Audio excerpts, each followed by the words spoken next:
Welcome to the Eclectic Gamers Podcast. Today is Sunday, November 9th? 10th. Sunday, 10th, November 10th. I always put You might have started the notes on Saturday. I started the notes on Saturday. That might have been the case. Yeah. It is episode 232. I am Tony. I am Dennis.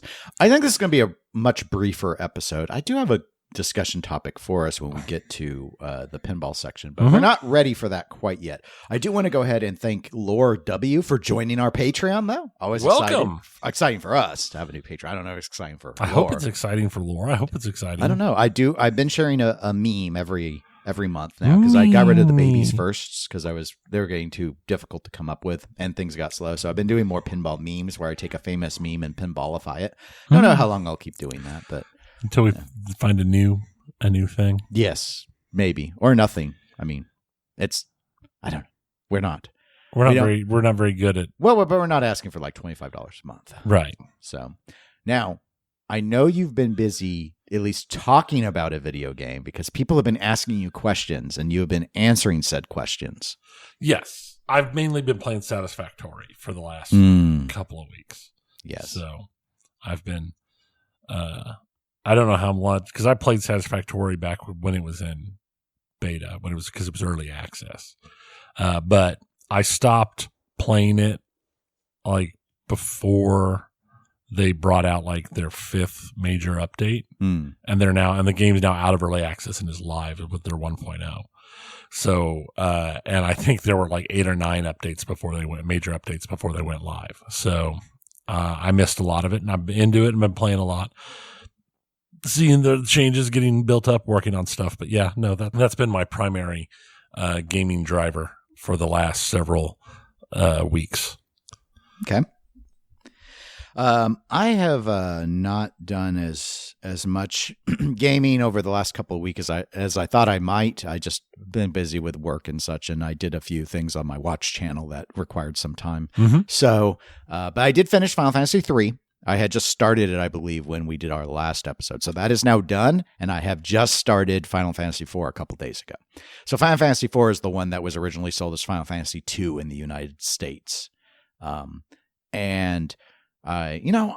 probably do an assessment on where all of them, assuming I can get through all 6 of them in the Pixel Remaster, about where I would rank them.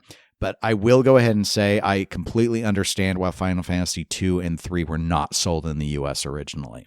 So there was a big step up when it came to Final Fantasy 4. So that said, 3 was good. I've seen some other people's rankings now, and not always, but a lot of times Final Fantasy 2 is dead last, and I completely understand why, because I've already talked about how the weird leveling system worked, right, and such. And so 3 is a job system, and where you can swap the jobs and anyone can change the jobs, kind of like Final Fantasy 11 was. As you recall, you could go to your little Mog house and change your job. Right. Final Fantasy 3 has that, and as you go along getting more of the crystals, you get more and more jobs at your disposal. So that was great. The magic is back to Final Fantasy 1's format, where you just get a certain number of casts of each level as you progress, which I don't love. I prefer mana points because otherwise you're like, well, I guess I'm just casting regular cure now because I get 20 of those. And and so, you have to balance it like that. But the biggest frustration for Final Fantasy 3 easily is there are segments of it where they're like, no, you will use this job or you will not progress. But they don't tell you. They kind of hint at it. So like there was a scene where I had to make the entire party Dragoons, and I had no interest in playing Dragoon. So, but I was getting destroyed, and the only way to not get destroyed by the boss was to have everyone jumping so that they couldn't be targeted. So, and then there was another spot where there were these enemies that would duplicate. Every time they got hit, they would split and duplicate and clone themselves. And so there were certain jobs that could deal with that, or certain jobs that wouldn't trigger the splitting. So you had to use certain jobs. I don't want to have like 15 jobs to choose from, and then you start telling me which ones I'm going to be using. Right. You might as well have just made me have like Final Fantasy 4, where it's just like, here's Kain. He is a Dragoon. You will now have him. Go forth and Dragoon. And another thing that they did in Final Fantasy 3 is they apparently got really excited with like using Frog and Mini and stuff, and they started making you cast it on yourself just to go into places and stuff. It was, and then I would be out of mana, so I couldn't undo it. And if I didn't have enough items, I'd have to go stay at an inn to get enough mana to then unfrog myself and then go back to sleep so I could get my mana back. It was just like, guys, come on. This was also where they started really figuring out how they could manipulate things to like have the dancers dance on the screen. So there's just these vast sections where people are just dancing around. And I'm just like, guys, I get that you're really proud that you're figuring out how to program these things. But it's kind of like when you first learn PowerPoint animation and then everything is animated and it's just dripping. That's what it felt like. It was just like baby's first programming job sort of thing. And you know what's kind of sad about that is, as I recall, they did quality of life updates when they did the Pixel remasters compared to what it had been. It was, I mean, yeah, it was. Now, here's the thing. I read this, so I'm already really nervous as I'm going through Final Fantasy IV. I read on a guide thing. It said Final Fantasy IV Pixel Remaster has gone back to Japanese difficulty. I'm like, I don't want Japanese difficulty. I need baby's first American difficulty. I can't. Don't give me Japanese difficulty. Japanese difficulty has been for Final Fantasy 1 and Final Fantasy 2. I've had to go and grind another 10 levels to beat the final boss because all of a sudden I've hit this difficulty spike. Not even in the mobs in the room, just the boss. Just mysteriously. I am not remotely enough level to beat this guy. So anyway, but it's been fun. So let's go ahead and move into pinball, which has nothing to do with Final Fantasy. And until they make a Final Fantasy pinball game. You know, I don't think they ever will. Oh, God, no. I know. They can't even get Halo done. Can you imagine the ball times on a Final Fantasy? I don't know. If you're not leveled enough, probably short. So this is a pretty light news week, but I do have a few little things for us to go ahead and go over. Barrels of Fun, makers of Labyrinth Pinball, a movie I never thought would get a pinball machine. They have hired Butch Peel. And Butch's name might sound familiar to you. I'd say if it does sound familiar, it's mostly because he's well known for having worked on some of the really early, like starting JJP games. I believe Hobbit, Wizard of Oz. I think he also worked on Pirates. And then more recently, he's been over with CGC, Chicago Gaming Company. He worked on Cactus Canyon Remake, and he did work on Pulp Fiction. So now Barrels has hired him. So they have an industry veteran brought into the fold. American Pinball. I think, it might have been on our last episode. I think we mentioned that, maybe we didn't. Maybe it's something I'm remembering from the pinball show. But they've discontinued Oktoberfest. Yeah. Which, again, that was their second game. It'd been a long time. Been a while. Well, they have now announced that they have discontinued Houdini, which is their oldest game, but also Legends of Valhalla, which was the quasi-contract game. I mean, I know Steve Bowden was working on the rules with it, but Riot Pinball had developed Legends of Valhalla. And for those that don't remember the story, and I might be misremembering it myself, but I'm going to do my best to tell it. Riot Pinball developed Legends of Valhalla years and years ago. And it would have the plan was for it to go into production. However, they required 100 pre-orders before they would do that, and they did not get to that level, so they never made it. Fast forward, they approached American Pinball. American Pinball kind of took it on as not necessarily as a contract game. It was more like they were allowed to use the design in some capacity. And so then they made it. There were some tweaks, and Steve worked on some rules and things like that. And we've played Legends of Valhalla. We played it at a show at Texas Pinball Festival. I have not heard that. I thought the game was okay. I never heard that it sold particularly well. Whereas Houdini, I know they've had constant reruns of Houdini. It was a very popular game. Yeah, which was interesting given just how much of a mad scramble it was to get that game built. Because this is not the J-pop Houdini. This is a dramatically Joe Balser came in and remade like from scratch a Houdini. And it was a very short turnaround, and the game actually turned out quite good. Yeah, so the turnaround, I remember that turnaround was like very short to then show it at shows. Mm-hmm. But J-pop had left them a diorama that didn't even play. Like Again, what a shot. I say again, after people looked at things with the original foam core of the Alice in Wonderland game, it's like the ball goes places where it can't ungo, and things like it's like Right. paths to nowhere was the joke. Hence diorama. But wow, JJP or not JJP, but J-Pop made a game that didn't actually work. mm-hmm. Never. So surprised. And that is an excellent transition because, all right, people have been whining, and there's no other way to describe it, whining about wanting Rumor Corner. So I will give them one Rumor Corner. My weakness is so weak. Undeniable. Rumor Corner, Rumor Corner, Rumor Corner, Rumor Corner, Rumor Corner. Dennis Creasel's got the news before Nap Arcade. Ain't that right, Tony? Yeah. Okay, so this Rumor Corner is actually about Spooky, but that J-Pop thing is going to tie in. So here it goes. Okay. I have heard Spooky's next game. I haven't heard a new rumor about what the theme is.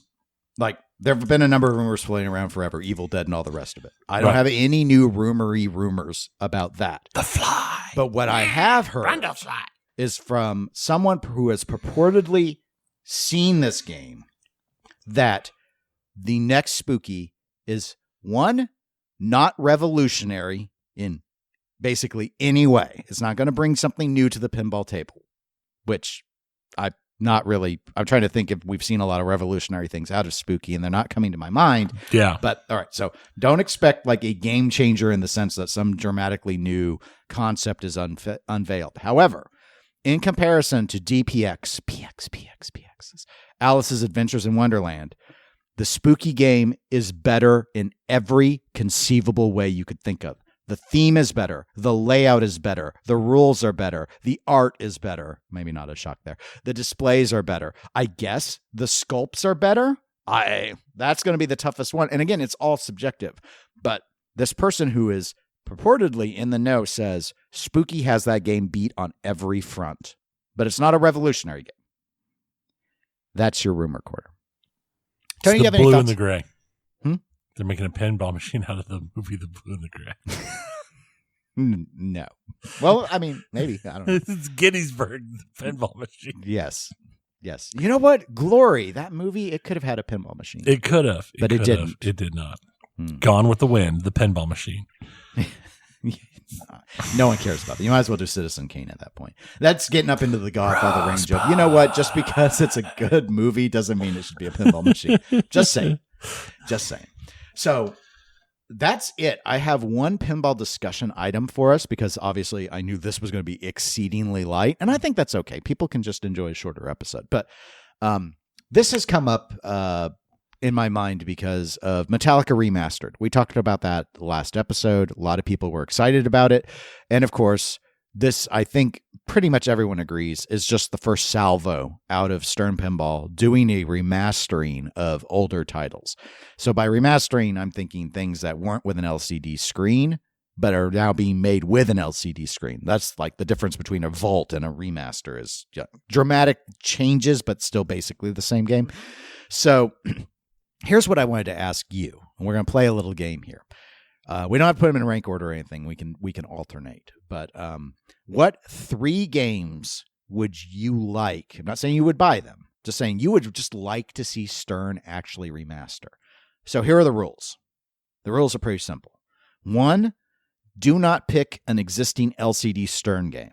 It has to be enough that we could remaster it. So we can't say like, oh, I would really love to see a remastering of Munsters. No, that's too modern. No Spike 2, basically. But you can do Spike 1. Like Ghostbusters, you could do Spike 1. It doesn't have to be a Stern pinball game, but it has to be in their history chain. So you could pick a Sega game. You could pick a Data East game. You cannot pick Stern Electronics. Stern Electronics is not a continuation. Stern Pinball does not have a direct chain to Stern Electronics. No stars. No Cheetah. No, what was it? 9 Ball. No, all that stuff that the slam tilt guys like. No, you can't do any of that. That's not Stern Pinball is not a continuation of Stern Electronics, and to pretend otherwise would be a lie. So I won't allow a lie to exist in this game. So those are the rules. So for me, I will go ahead and start, and I will say I would like to see a remaster of Lord of the Rings. So White Star title, Stern Pinball, one of their most popular games. In fact, generally agreed with it and the Simpsons Pinball Party as being the best game that they came up with in the pre-2010 era. The game would just warrant it. That ability to have movie clips in from the Peter Jackson movies, because it is themed around the Peter Jackson version. In on the screen, I think makes a lot of sense. The art print quality that was done back then was terrible. It's very, very, blurry and such, and it's pretty uninspired art. But the rules themselves are pretty solid. They could be polished up a bit. Like the Golem multi-ball mode could definitely be a lot better. You could keep the same callouts. Just up the audio quality and such. In fact, maybe just ask John Rhys Davis if he wants to do more callouts. But it's a game that a lot of people would like to. They made a lot of them, but I think a lot of people would like to see it come back. I would like to see it come back, and I really think you could fix a few little things with it. Again, I don't expect the layout to change, but there were some mechanical issues that could be polished out that were just, that was not a great time for pinball. So, but it was a good game, and so I think it would deserve it. So that's one I would throw out. Do you have one in mind that you would suggest? Well, Lord of the Rings was on my short list, but I will skip that one and go with World Poker Tour. Oh, the Steve Ritchie game. Poker Tour. I really think it's one of the last fun drop-heavy games. Yes. I've never seen a game from Steve Ritchie with so many drop targets. Yeah. It's a very different layout for him. It is. It was one of those games that when it was on tournament routing, I always enjoyed when I ended up on it. Even if I didn't do good, I always enjoyed that game. So, yeah, I think the remake would most likely have to be rethemed at this point. Does the World Poker Tour even still exist? I have no idea. I would get maybe, but it was like a big fad, and then it just kind of fizzled out. But yeah, no, I think that would be great. Yeah, yes, I think that would be a fun one. All right. For a second one, I'm going to name one that I actually think they will do. In fact, it would not surprise me if it's the next one they do, and that would be AC/DC.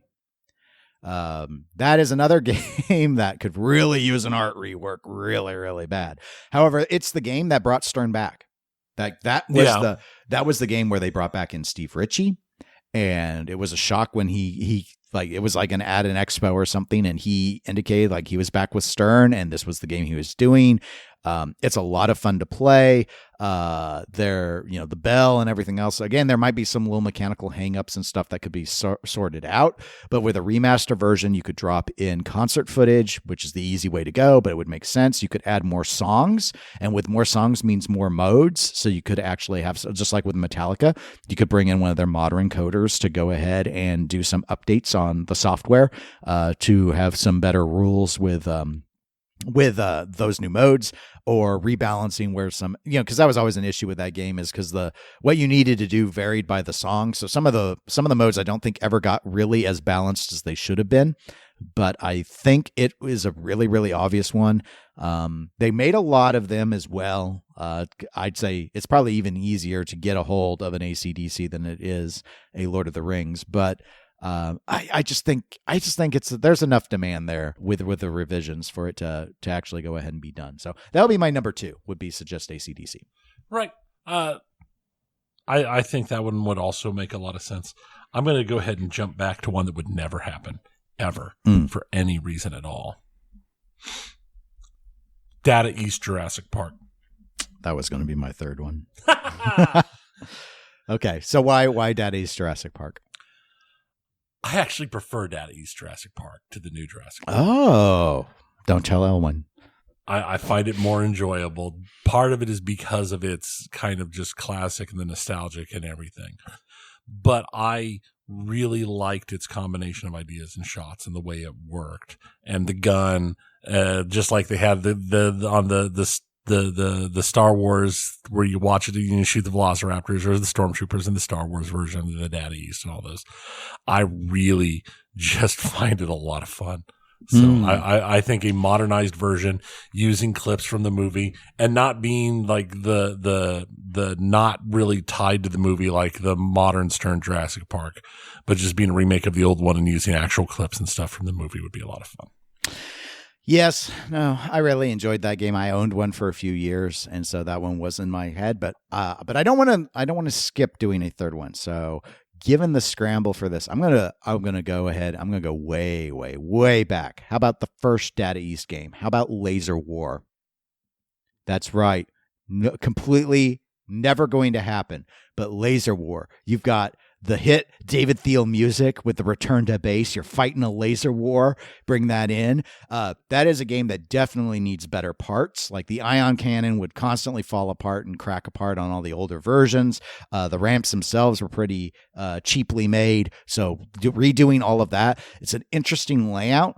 You up the speed of the kickouts and such to a more like Total Nuclear Annihilation sort of pace. I think that game could end up playing really, really good. I actually think it's a pretty fun shooter. And so definitely needs that would allow a complete rules revamp in terms of getting that to work a lot better in terms of trying to, you collect a particular color set of targets. And I think you could do a lot more with the rules with modern code depth. It doesn't have to be a super deep game. I'm just thinking about maybe getting it to about Iron Man level. But I think given the uniqueness of the layout, it's got a ramp that doesn't even direct feed to a flipper. It dumps out and you have to kind of dumps out in front of the flipper, something that you kind of saw from some of Pat Lawler's things. I think Laser War would be a very weird one to go. But hey, it's like bringing back the very beginning of their true history, the non-Stern Electronics, starting with Data East's true history, Laser War. Bring back in Thiel to do some more songs for it and stuff. You still got to have the same end song, though. You got to. But it's such a crazy sort of game. I think it would be a lot of fun. So that will be my third one, will be Laser War. Okay. What's your last? What have you chosen? Well, since you chose the first Data East game, I'll choose the last Data East game. Oh, no. Maverick. Oh, Maverick. So what are you remastering with Maverick? I didn't really say what they'd have to do custom animations with Laser War because that was an alphanumeric. Now Maverick is dot. So Maverick is dot. Clips of the movie? Clips of the movie for sure. Because even to this day, that movie has some lines in it that are absolutely hilarious. Lot of fun, but as I recall, I'm trying to remember. I've actually not played Maverick in so long. It's been years since I've seen. That's the one with the riverboat really, ball lock with the really slow, terrible riverboat. Okay. It's slower than the reel in Fishtails. Yeah. Now that needs to be fixed. That needs to be faster because that's what I was thinking. I'm sitting here thinking, it's like, man, I recall that had the really slow river, the paddles. Mm-hmm. Yeah, that needs to be fixed. But yeah. Punch up the code, some more modern code styling, clips from the movie, and you get to see just have it be a funny movie. Mm-hmm. Pen it's a fun movie. Okay. Well, those are our picks. So, I mean, I don't know what you guys have as picks. You can write in if you want to tell us what you would like to see remastered. I considered X-Files. I wondered if you would do X-Files. It was on my short list. There are a lot that we could bring up that could be fixed. Lost in Space could definitely use a a dramatic. I don't know if it's a remaster at that point or a rebuild. Right. Lost in Space rebuilt. All right. The first thing is going to be based on the TV show, not Joey from Friends. You could keep Gary Oldman in for call-outs, but I want everything else modernized. That is. I will admit, the first time I saw that movie, I'd rented it, and as soon as it was done, I rewound the tape and watched it again, and it was 100% for Gary Oldman. Or another one could be Apollo 13. Make it so that the 13-ball multi-ball is fun. Is that possible? No, it's not. But maybe. But guy, Elwin's on it. Make him figure it out. Make it make sense. Like feed them out slower or something, so you could at least get a flip on all 13. I don't know. Video games, Tony. You could stage them. I mean, I yes, mean, stage them. so you don't drop all 13 at once. You drop them in like groups of like Yeah. 4. I want them to like fire all out off the left flipper so you get to shoot. And the next thing you know, the playfield is just solid ball because that's what happens. It gives you a warning, and when the warning comes, you just know to lock both flippers all the way up, and then it rapid fires straight onto the flipper. Yeah. I thought about suggesting Ghostbusters as well. With Ghostbusters, some people have wanted them to remaster it and close the flipper gap that supposedly wasn't supposed to be there. I'm not sure if that's true or not. I know people keep saying it, that Trudeau is like, wasn't supposed to be there. And I'm like, you know what? They got to production and that gap was there, makes me suspect that that's just a shield at this point. So the way I would solve that, though, is if they were to redo it, is optional flipper bat covers that extend the flippers just become longer. But if you want to put on the proper size, the real original size, you still have those. See, I was thinking just put a center post in. So, well, yeah, I mean, you could, and then people who didn't want the center post could just take unscrew it out. Yeah. Oh, well. But if you were going to remake Ghostbusters, you have to do the correct thing and retheme it to the real Ghostbusters. Do it after the cartoon. All the cartoon art from the 80s. And interesting. Another thing you could do with the remastering is take out the Scary Brother drop targets that pop up. You take those out. That's like the one thing from Ghostbusters 2. And just like that movie, it was the one bad thing they put in the game. So I actually kind of like Ghostbusters 2 just because of the baby. The baby. Anyway. So video games. Video games. We're getting to the first of the year. That means we're coming up on Awesome Games Done Quick. They have released their schedule for the year. Nothing too surprising. I didn't see any dogs playing anything this time around. Good. They're going with one of their standard final games of a Metroid randomizer. Okay. Or Super Metroid randomizer. Yeah. That's a pretty standard final thing. There are a couple fun ones I saw in there. They're doing a Super Meat Boy any percentage. They're doing a bonus game of Breath of the Wild, 2 players, 1 controller. Okay. So they're back to doing the whole I've got the left, I've got the right. Those could be interesting Those could be if the interesting. commentary's good. They've got what I consider probably the worst block ever. Mario Kart 8 Deluxe, 200cc, no items, 48 tracks. Wow. All the DLC. 48 200cc races with no items. It's like to prove that they can get first absolute in all of them. Most boring possible way to play That it does sound fairly so. They wanted to get rid of all the RNG, so it's literally just going to be someone showing that they know how to easily beat a bunch of bots on the track. Right. Okay. Yeah. Wow. It's just like, why? Because Mario Kart in and of itself is not the hardest racer, especially if he's just going against AI. Even at 200cc, it's not that hard. Right. Not without items. Right. Okay. Yeah. Without items, it's just like, okay, it's a racing game. It's the same reason that I've never understood the whole no items one-on-one Smash Bros. It's the only way to show who's truly the best fighter. You can't have that RNG. To me, if there's less than 4 players and anything less than maximum possible items, Smash Bros. Ain't even fun. Well, okay. I don't know if they're doing Smash Bros, so you're probably fine. They're not. Okay. Building upon what can only be considered the great success of Fallout, the TV series, Amazon has gone ahead and begun working on their next game-related TV series. Halo. Halo 2. I mean, no, but not far wrong. It's Mass Effect. Oh, that's my favorite TV on the Citadel. So it'll be Amazon, I think, has shown that they have a good ability to convert games into fun stuff. They definitely didn't make Borderlands. That's for sure. So I think they could do a really good job with the Mass Effect based TV series. I mean, Mass Effect isn't as goofy as Fallout is, so No, but or Yakuza, which isn't out yet, but Mhm. at least I don't think it's out yet. I haven't I watched don't it know. yet. If I it don't is know out on yet, Yakuza. but I didn't think it was coming out until December.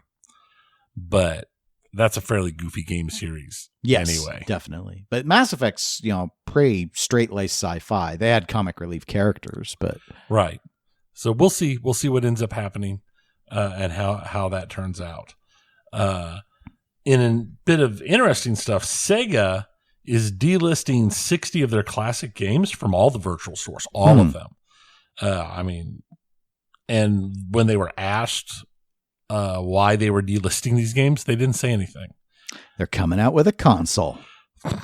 And then they need product. The new product. And they need product. My guess is that they're probably going to come out with big packs of games. Okay. That's my guess. But yeah, all of their old classic games are getting delisted. Oh, that was what I forgot. And the Awesome Games Done Quick stuff. They're doing Crazy Taxi with the sound turned off because they're having a live band in studio play the music while they're playing the game. I mean, It's better than the dog. Yeah, probably. That's one of those things that I imagine sounded good on paper. It's probably great if you're there. I don't know if it's going to mean very much to people watching online, which is most of the people. But Correct. Whatever. We'll see. It's fine. But the reason is because Crazy Taxi is one of the delisted Sega games. Oh, okay. So yeah, I actually have that on one of the Sega little packs that they did. I got like a Dreamcast collection of like 6 games of theirs. Yeah. That's where I got that Space Channel 5 with Space Michael. Chew. Yes, chew. I won that game. Chew. And there was Space Michael. You couldn't understand anything he said. Right. Chew. Nintendo had a bunch of announcements about the upcoming successor to the Switch. Alarmo. It's not Alarmo. Oh. But they didn't call it Switch 2. Cruise control. They just referred to it as the successor to the Switch. Switch you. It is. Switch you. Switch you. They're still planning or claiming that it will be out by the end of or not out. There will be an official announcement by the end of the fiscal year, which for Nintendo is March. Right. But they did say it will be able to play Switch software, but they wouldn't say whether it will be able to play Switch cartridges. Okay. So at the bare minimum, we'll be able to, if you've digital Switch games, you'll be able to download it onto the new Switch device or the Switch successor and play it. But they're not saying for sure that you could just, if you have the physical carts, that you can put them in. Okay. So we'll see where that ends up going. Now, Switch sales are down. That's not a surprise. Not really. Especially there's been so much talk about the successor coming, but they're down 31%. And they've cut their sales forecast from 13.5 million to 12.5 million units for the year, which will leave them just under 150 million units total sold. Okay. But in the most important thing, in the Alarmo news. Alarmo, yes. The Alarmo has been hacked and it can run Doom with no sound. They really should let it play Skyrim. Because the one device that Skyrim's not on. Right? Skyrim can be played on my fridge. Why can't it be played on Alarmo? Figure it out, Bethesda. Quit trying to make Starfield a thing and get this solved. Get this solved. Put it out now. Why don't you take people off of making DLC and just make more work on your next Elder Scrolls game, like you should? Yes. In Twitch news, which we've not talked about That's Twitch true. in quite a while, just ahead of the election last week, they put out a bunch of new rules stating that discussions of politics, sensitive social issues, such as religion, various rights, military conflicts, national security matters, immigration, and others need to be labeled on the streams that they are those discussions taking place. They have since that announcement clarified that label is only required for streams where those topics are the focus of the stream. So if it just like comes up naturally in the course of a stream, you don't have to put the labels on it. And my first thought is, does Twitch have a bunch of streams that I was confused would by just this. be an open conversation about? I'm sure YouTube's probably where a lot of that would live. Right. Okay. Are there a bunch of pool streamers in bikinis talking about social issues? Yes. Is that a Welcome to the geopolitical hot tub. the geopolitical hot tub? It just puts me an image of Nixon and Dick Cheney sitting in a hot tub. Could you imagine, like, you got a hot tub and they've got it divided, and with the lights, one side of the water is blue and one side's Side's red. red. Yeah. And Jon Stewart's sitting in the middle. Jon Stewart. Oh, yeah. Now, I will say, I didn't put this in the notes. It's not really video gaming related, but it is streaming related. There has been one of those live streamer people who's well known for like doing streams while walking around and like causing trouble. Okay. Being a nuisance streamer. Okay, nuisance. A nuisance streamer who did a bunch of stuff like in Japan. And then he went to Korea and he did the same things. And he's now in jail, and they're talking about jailing him for 10 years. Wow. Because he violated a bunch of Korea's rules, because he didn't look at what the rules in the nation what the laws were before he went in and started doing all of that. So it could be problematic for him, because he might be paying for his crimes. With time. What time do you think he's already been knocked out? So because part in of Korea, in Korea, because part of his whole thing he was doing was like, well, if you don't like the way I am, just come knock me out. I don't care. You're all too weak to do it. And he got beat on stream multiple times. Wow. So yeah, didn't turn out well for him. And one last bit of Nintendo news that I'd forgotten to add to the section. Nintendo is coming out with their own music app on your phone. I did hear about this. Yes. So they are pushing a music app so you can listen to your favorite music from Nintendo games, and you can download it and take it with you. And it's got playlists that, like, you can put together like boss fight playlists or whatever. And they've even got like AI generated playlist for moods and all of that. But as part of this, and I verified this talking to my daughter, because my daughter has a lot of Nintendo based music in her music streaming, like from YouTube and everything. Right. And it's all been vanishing for like the last month or two. Well, yes, there's going to be time for some copyright strikes. Because Nintendo has been heavily copyright striking everything prior to their release of their Nintendo music app. Because I know, like I said, my daughter listened to a lot of the Pokemon, like just the Pokemon region traveling music is like her. Oh, I'm just going to put on the Pallet Town music while I work on homework stuff. So, but yeah, that is turning into a thing. I know there was on the Discord, we had a discussion and it had come up wondering about about the laws and the way the international, and I've not studied enough law to know. You were told to. I know I was told to. Not by me. People told you I to. did not get into the law studying, unless you count the fact that I finished a rewatch of the TV show Longmire. He's a sheriff, so that's kind of law-like. I started this last week watching Columbo. The original, like Columbo, starting with 1971, which is not the pilots, but the first season. Yes, I remember watching a lot of Columbo when I was younger. I didn't, but I mean, they ran that show intermittently through 2003. Yeah, so interesting aside, because then I had to look up Peter Falk, who a double major, but political science was one of them. That was my major. And he got a master's in public administration from Syracuse, which is where I went and got my master's. But apparently he said in his autobiography that he did not have the aptitude to work in the government. And so he never actually went into the civil service beyond his, like he was in the Merchant Marine, I think, because he couldn't get in the Navy because his squint was because he had a glass eye. Oh, in his right eye. Did he not lost know that. it as a child from one of those. Forget the name Lawn of the darts. illness.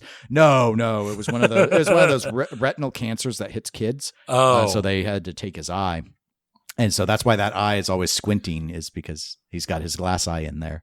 And as a totally unrelated video games aside, apparently he was really active in sports in high school, and I don't remember which one it was, if it was baseball or whatever, or someone he disagreed with the umpire or the ref or something, and he said he got so mad he pulled his eye out, handed it to them, and said, "I think you need this,"